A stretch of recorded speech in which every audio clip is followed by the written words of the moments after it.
The crystal wine glass shattered against the mahogany dining room wall, inches from my head. Red wine dripped down like blood, staining the family portrait behind me. My sister-in-law Victoria's face twisted with rage as she screamed across the Thanksgiving table. "You pathetic leech. 30 years of stealing from this family, and you still have the nerve to show your face here." The entire Morgan family gathering fell silent. 23 relatives stared at me with expressions ranging from disgust to pity. I sat frozen, napkin clutched in my trembling hands, enduring another public humiliation. Then my son Daniel stood up. At 25, he towered over the table, his voice cutting through the toxic silence. "That's enough." His fist slammed on the table, making plates jump. "I'm sick of watching you people destroy my mother with lies." Victoria's mouth fell open. The family patriarch, my father-in-law Harold, dropped his fork. Nobody had ever challenged the Morgan family narrative before. Daniel's defense changed everything. After 30 years of silence protecting their secrets, I was finally ready to burn it all down. If you enjoy our revenge stories, subscribe, like, and drop your location in the comments. The Morgan family had despised me since the day I married their golden boy Michael. I was a waitress from the wrong side of town who somehow captured the heart of their heir to a construction empire worth millions.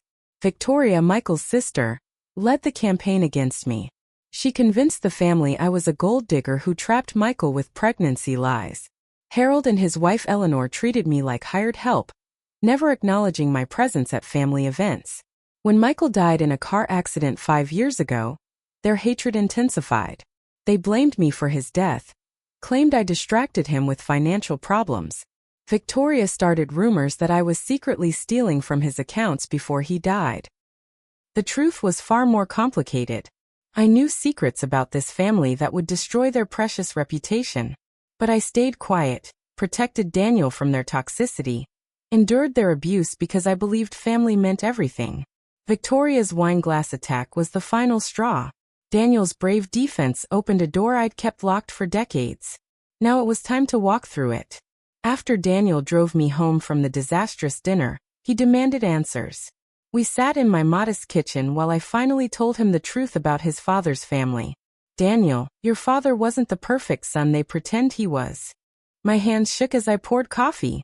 3 months before he died, he discovered something terrible about his family's business. Michael had found evidence that Harold was embezzling money from construction contracts. The Morgan family business was built on fraud, overcharging clients, using cheap materials, bribing inspectors. Millions of dollars stolen over decades. Dad found out. Daniel's eyes widened with disbelief. He threatened to expose everything. "That's why Harold and Victoria hate me so much. They think I know about their crimes." I pulled out a hidden envelope from behind the refrigerator. They're right. Inside were copies of financial records, bank statements, and recorded phone conversations Michael had gathered before his death. Evidence that could send the entire Morgan family to prison. "Why didn't you use this before?" Daniel asked. "Because I was protecting you from the truth about your family's money." If you enjoy our revenge stories, subscribe, like, and drop your location in the comments. Daniel stared at the evidence scattered across our kitchen table. Bank records showing millions in stolen funds, contracts with inflated prices, bribes paid to city officials. His father had documented everything. "Mom, are you saying Dad's accident wasn't really an accident?" I'd wondered the same thing for 5 years. Michael's car went off a bridge during a thunderstorm, but the timing was suspicious. 2 days after he confronted Harold about the embezzlement, demanding the family come clean or he'd go to the police. "I don't know for sure," I admitted. "But Harold visited your father the morning he died. They had a terrible fight about the business. Michael called me crying, said his family was evil and we needed to leave town immediately." The phone record showed Harold made 3 calls to unknown numbers that afternoon. Michael's car crashed that evening on his way home to pack our belongings. "The police said it was hydroplaning on wet roads," Daniel said quietly. "Maybe it was. Or maybe someone wanted to silence the only person brave enough to challenge Harold's empire."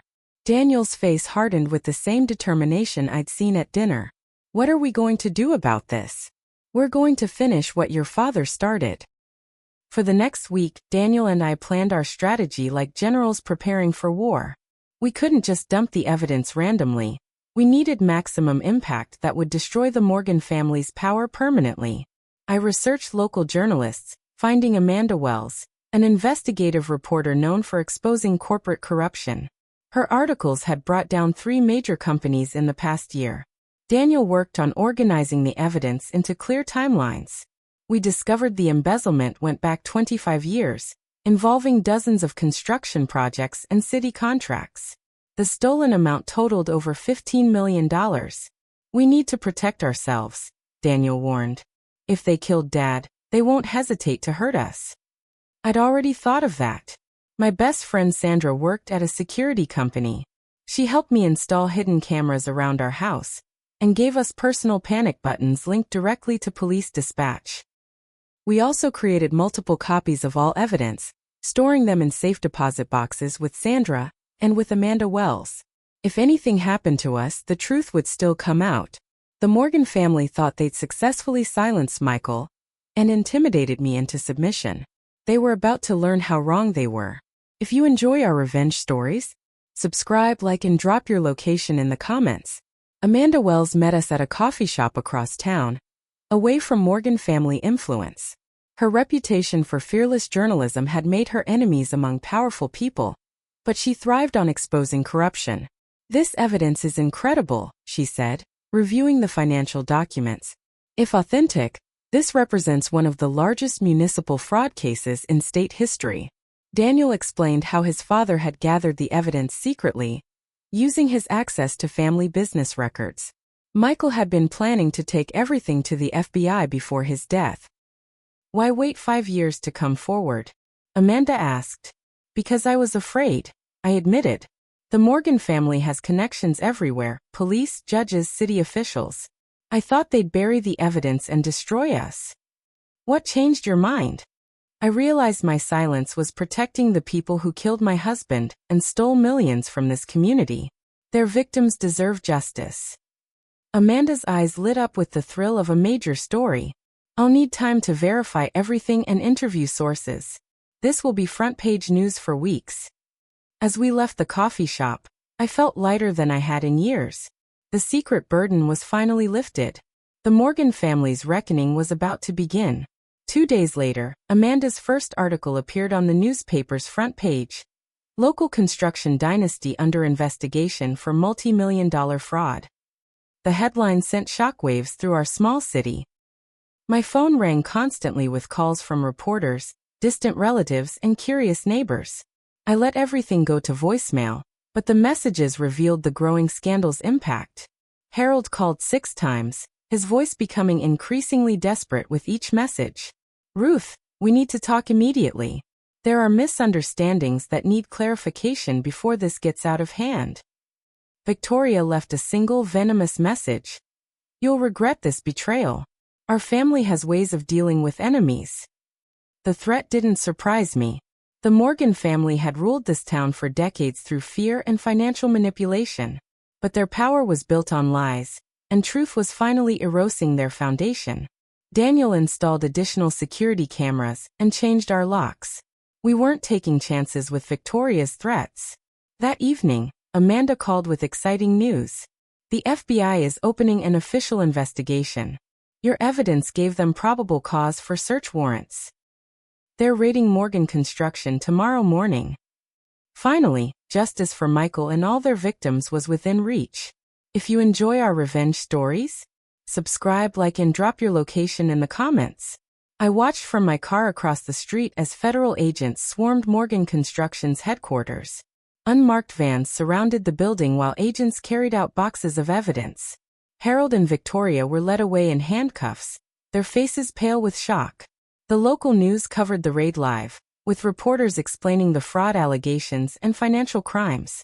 Citizens interviewed on the street expressed outrage about stolen tax money and dangerous construction shortcuts. Daniel squeezed my hand as we watched Harold stumble into the federal vehicle. Dad would be proud of us. The investigation expanded rapidly. Within hours, agents raided the Morgan family mansion, Harold's personal office, and Victoria's accounting firm. The entire criminal enterprise was being dismantled systematically. Amanda called with updates throughout the day. They found additional evidence you didn't have. Computer files, recent financial records, communications with other conspirators. This conspiracy involves dozens of people. By evening, 6 Morgan family members and business associates were in federal custody. The local newspaper ran a special edition with the headline, "Morgan Empire Crumbles Under Federal Investigation." I felt Michael's presence somehow, watching justice finally arrive for his family's crimes. The woman they'd tried to destroy was bringing down their entire corrupt kingdom.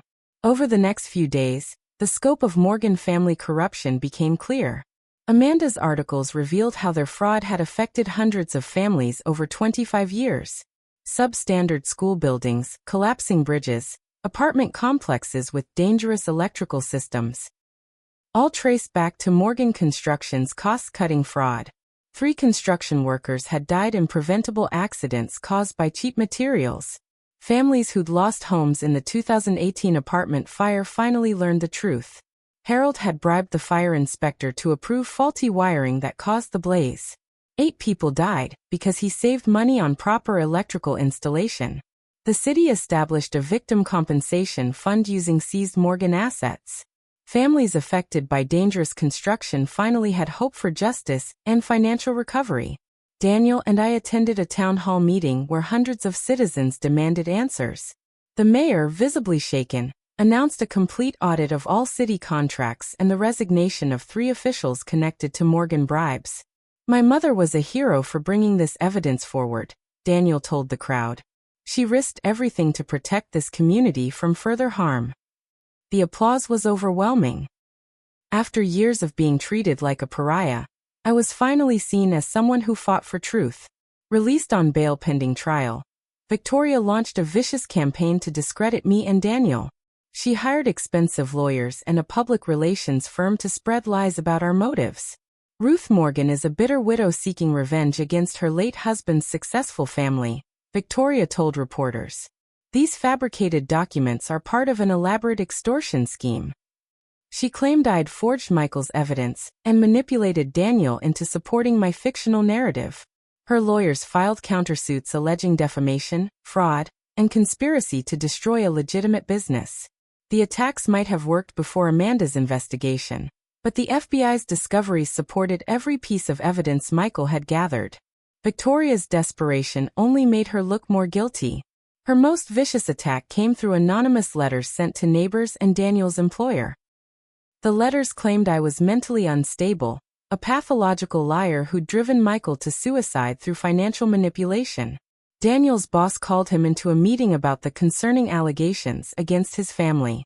For a moment, I feared Victoria's lies might cost Daniel his job. But Amanda's next article exposed Victoria's smear campaign, revealing how she'd hired the PR firm with stolen construction funds. Even her defense was built on fraud.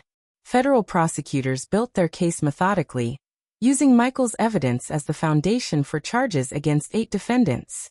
Harold faced 43 counts including racketeering, fraud, bribery, and conspiracy. Prosecutor James Mitchell explained their strategy during a victim meeting. "We're treating this as organized crime.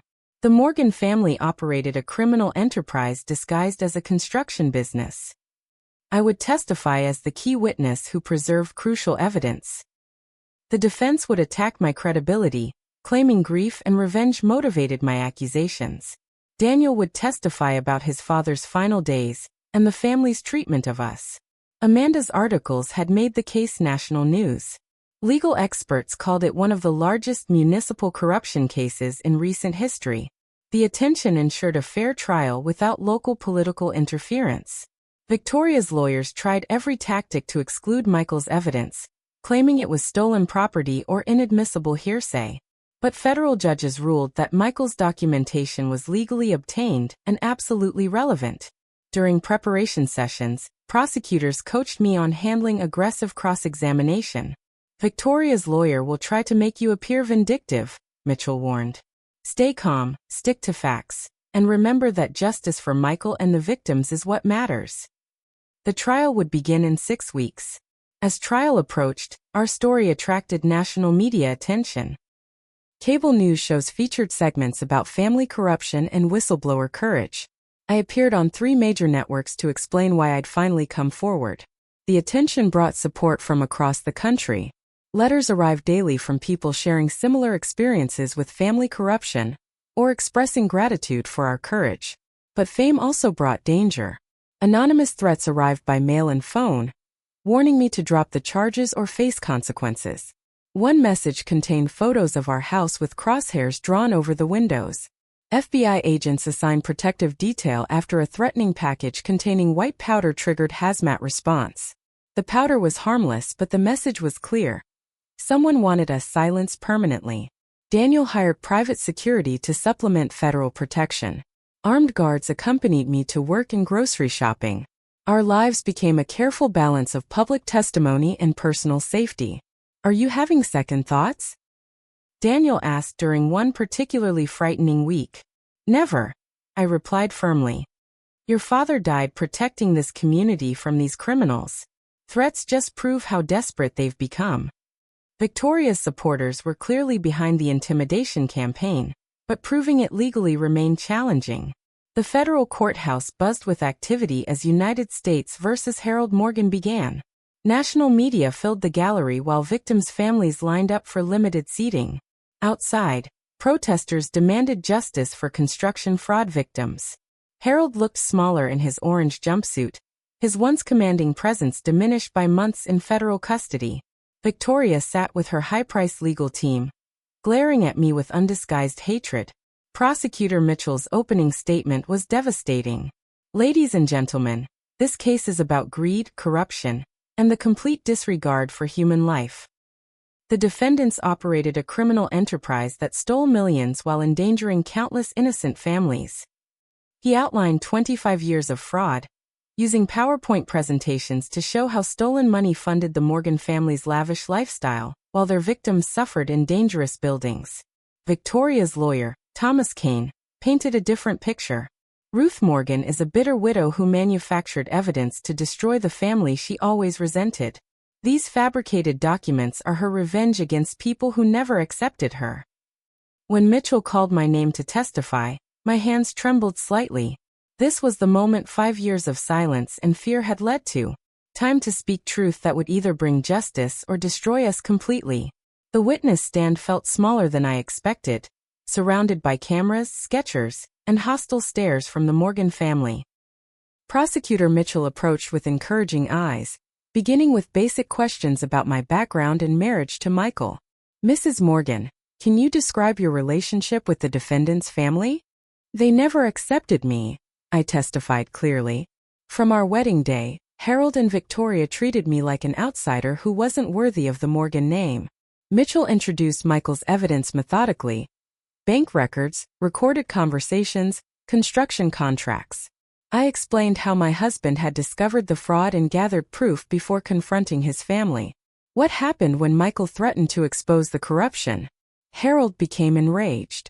He said Michael was betraying his own blood for strangers. Victoria called Michael a traitor who would destroy everything their father built. The recorded conversation between Michael and Harold played for the courtroom. Harold's voice, clear and threatening. If you go to the police, you'll regret it for the rest of your life. Cross-examination would begin tomorrow. Tonight, I had to prepare for Victoria's lawyer to attack everything about my character, my motives, and my sanity. But today had gone well. The jury listened intently, and Michael's evidence spoke for itself. Victoria's lawyer attacked immediately, his voice dripping with condescension. Mrs. Morgan, isn't it true that you resented your husband's family's wealth and success? I resented their criminal behavior. I replied calmly, following prosecutor coaching.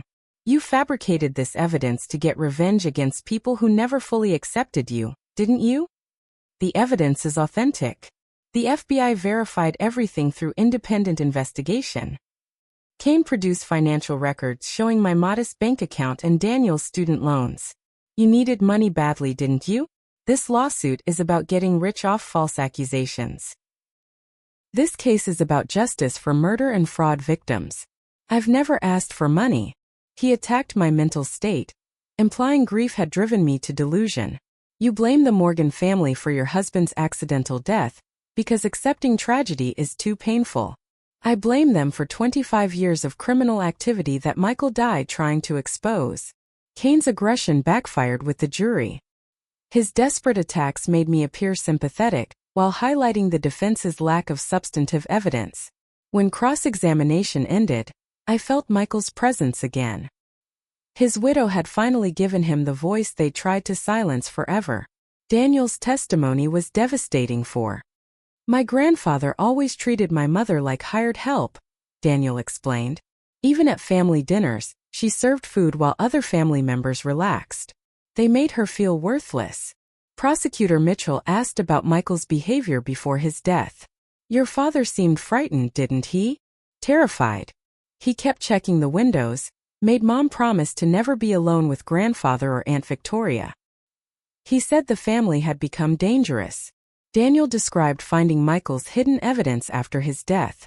Mom showed me everything 3 years later when I turned 18. Dad documented every crime because he couldn't live with the lies anymore.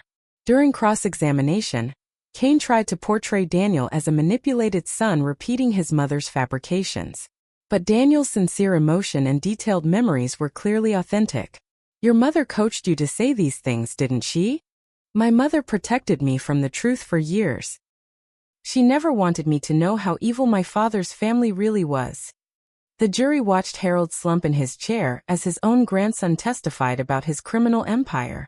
FBI forensic accountant Sandra Willis delivered the most damaging testimony yet. Her analysis of Morgan Construction's financial records revealed the fraud's staggering scope. Over 25 years, the defendants stole approximately $18.3 million from construction contracts, Willis testified. They systematically overbilled clients while using substandard materials that endangered public safety. She showed the jury detailed charts connecting stolen money to Morgan family purchases. Harold's yacht, Victoria's Miami condo, expensive cars and jewelry, all bought with fraud proceeds. The pattern was consistent. After completing projects with cheap materials, the defendants would immediately make large personal purchases with the saved money. Willis presented recorded phone calls Michael had captured between Harold and city officials. Clear evidence of bribery to approve dangerous construction work. In this conversation, Mr. Harold Morgan offers Inspector Davis $50,000 to overlook electrical code violations in the Riverside apartments. The apartment fire that killed 8 people was directly linked to those ignored violations. Harold's voice on the recording. Just sign off on the electrical. Nobody checks residential buildings anyway. Victoria's lawyer had no effective cross-examination. The financial evidence was overwhelming and independently verified. The prosecution rested with Harold's own voice proving his guilt. Victoria's defense team presented their case with obvious desperation. They called character witnesses who testified about Harold's charitable donations and community involvement, ignoring the fact that stolen money funded his generosity. Their star witness was Dr. Patricia Coleman, a psychiatrist who'd never examined me but offered opinions about grief-induced delusion syndrome. Widows often create elaborate conspiracy theories to explain tragic losses, Coleman testified. Mrs. Morgan's accusations display classic symptoms of revenge-motivated fabrication. Prosecutor Mitchell destroyed Coleman during cross-examination. Doctor, you've never evaluated Mrs. Morgan personally, have you? No, but her behavior pattern is consistent with. So your diagnosis is based entirely on media reports and speculation? Coleman's credibility evaporated as Mitchell exposed her lack of actual psychiatric examination or relevant experience with forensic psychology. The defense's final witness was Harold himself, who took the stand against his lawyer's advice. His arrogance remained intact despite overwhelming evidence. I built this company honestly, Harold declared. My ungrateful daughter-in-law is destroying my family with lies because we never fully accepted her. His testimony was a disaster, revealing the entitled personality that had driven decades of criminal behavior. Harold's testimony became a complete meltdown under cross-examination. Prosecutor Mitchell systematically dismantled every defense claim, using Harold's own recorded words and financial documents. Mr. Morgan, this is your voice on the recording bribing Inspector Davis, isn't it? That conversation was taken out of context. I never actually paid him. Here's the $50,000 check from your personal account to Davis, dated the same day as this conversation. Harold's face reddened as evidence mounted. When Mitchell played the recording of Harold threatening Michael, the defendant exploded. My son was betraying his own family. Everything I built, everything I worked for, he wanted to destroy over some paperwork irregularities. Paperwork irregularities? Mr.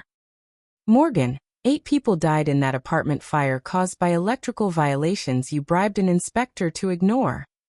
That's not my fault. The fire department should have. You caused those deaths by bribing officials to approve dangerous construction. Harold's lawyer frantically tried to stop his client's self-destruction, but arrogance had replaced rational thinking. 25 years of unchallenged power made Harold believe he could talk his way out of anything. By testimony's end, Harold had essentially confessed to every charge while showing zero remorse for his victims. The jury watched in disgust as a man responsible for multiple deaths blamed everyone except himself. Victoria's testimony was her final chance to salvage anything from the wreckage. Unlike Harold's explosion of arrogance, she presented calculated manipulation. I loved my brother Michael deeply, Victoria testified with theatrical tears. His death devastated our entire family. Ruth's accusations have turned our grief into a nightmare. She portrayed herself as a grieving sister victimized by a vindictive widow. Ruth always resented our family's success.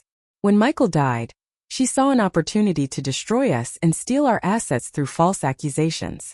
Prosecutor Mitchell's cross-examination revealed Victoria's role as the operation's financial mastermind.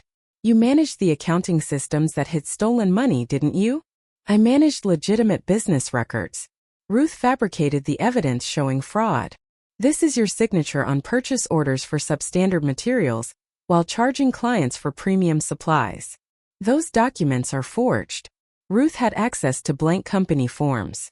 Mitchell introduced Victoria's personal financial records, showing luxury purchases immediately after major fraud schemes.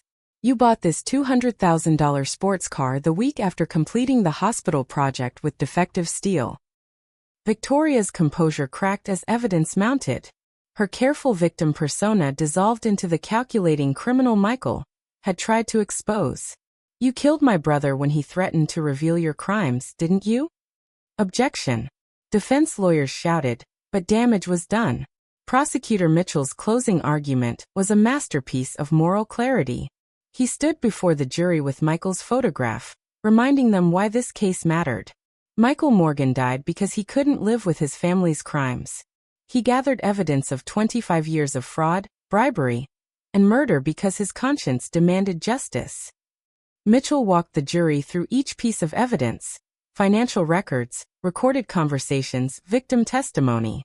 The defendants stole millions while building death traps that killed innocent families. He pointed at Harold and Victoria. These criminals thought Michael's death would silence the truth forever. They terrorized his widow for 5 years, trying to prevent this day of reckoning. Ruth Morgan is a hero who risked everything to bring her husband's killers to justice. Don't let their victims die in vain. Victoria's lawyer made one last desperate attempt.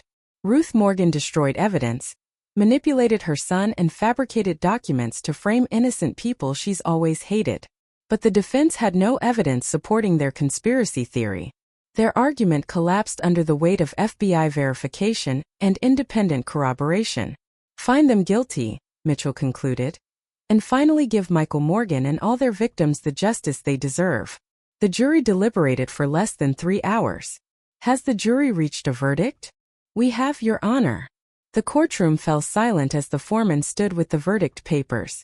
Cameras focused on Harold and Victoria, who sat rigidly awaiting their fate. On the charge of racketeering in the first degree, we find the defendant Harold Morgan guilty. Victoria's sharp intake of breath echoed through the silent courtroom. Harold's face remained stone-like, refusing to show emotion. On the charge of conspiracy to commit fraud, we find the defendant Harold Morgan guilty. Guilty verdicts continued for all 43 counts against Harold. Bribery, fraud, conspiracy, racketeering.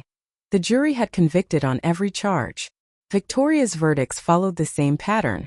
guilty on 37 counts of financial crimes that had funded her luxurious lifestyle while victims suffered. Daniel squeezed my hand as each guilty verdict was read. 5 years of silence, threats, and fear had led to this moment of complete justice. When the final verdict was announced, I felt Michael's presence stronger than ever. His evidence had finally spoken with the authority of federal conviction. Harold and Victoria were led away in handcuffs, their criminal empire officially destroyed. The Morgan family's reign of corruption was over forever. Sentencing came 2 months later. Harold received 45 years in federal prison, ensuring he would die behind bars. Victoria got 30 years, her financial expertise making her equally culpable for decades of fraud. 6 other defendants received sentences ranging from 10 to 20 years. The entire criminal organization was dismantled, their assets seized to compensate victims. The city recovered $23 million in stolen funds and property. Families affected by dangerous construction received significant compensation, while new building codes prevented future tragedies. Daniel and I attended every sentencing hearing, watching justice finally served for Michael and countless victims. The judge's words about Harold resonated deeply. Your greed and callousness caused immeasurable suffering. You've destroyed the family name you claim to protect. Amanda Wells won a Pulitzer Prize for her investigative series exposing the corruption. Her articles became the definitive account of how organized crime infiltrates local government.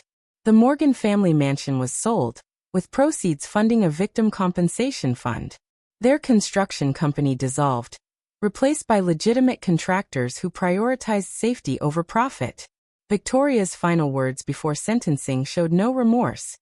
Ruth Morgan destroyed our family with lies. Even facing decades in prison, she refused to accept responsibility for her crimes.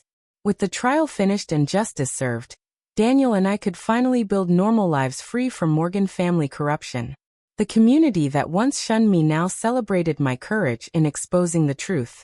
I started a nonprofit organization supporting families affected by construction fraud. Using my experience navigating the legal system, we helped victims pursue justice and compensation. Daniel returned to college to study investigative journalism, inspired by Amanda Wells' work on our case. I want to expose corruption like Dad tried to do, he explained. His courage should inspire others to speak truth. The death threats stopped after Harold and Victoria's convictions. Their supporters realized the evidence was overwhelming, and further intimidation would only bring additional criminal charges. We moved to a new house across town, leaving behind memories of fear and persecution. The modest home felt like a palace compared to years of living under constant threat.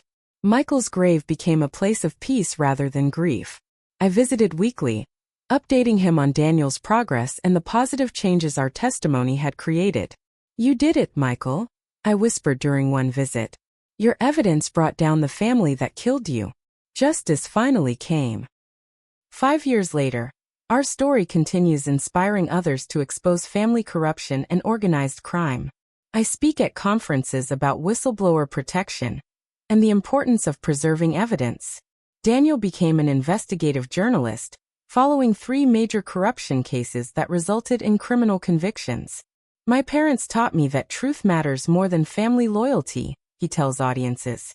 Harold died in federal prison after serving 8 years of his sentence. Even his obituary mentioned the construction fraud convictions that defined his legacy. Victoria continues serving her term with no possibility of early release. The Morgan family name became synonymous with corruption in our city. New building projects display plaques promising Morgan-free construction to assure residents of legitimate safety standards. Amanda Wells and I wrote a book about the case, with proceeds funding our victim advocacy organization. The Woman Who Brought Down a Criminal Dynasty became a bestseller that helped other families find courage to expose corruption. Michael's evidence room at the federal courthouse displays the original documents that destroyed the Morgan criminal empire. School groups visit to learn about the importance of standing up to family criminals. Our story proves that truth eventually triumphs over money, power, and intimidation. When Daniel defended me at that Thanksgiving dinner, he started a chain reaction that brought justice to an entire community. Michael Morgan's legacy lives on in every family protected from corruption by our courage to speak the truth. If this story moved you, don't forget to like the video, subscribe for more powerful narratives, and share your thoughts in the comments. We'd love to hear what part hit you the hardest. Thanks for watching.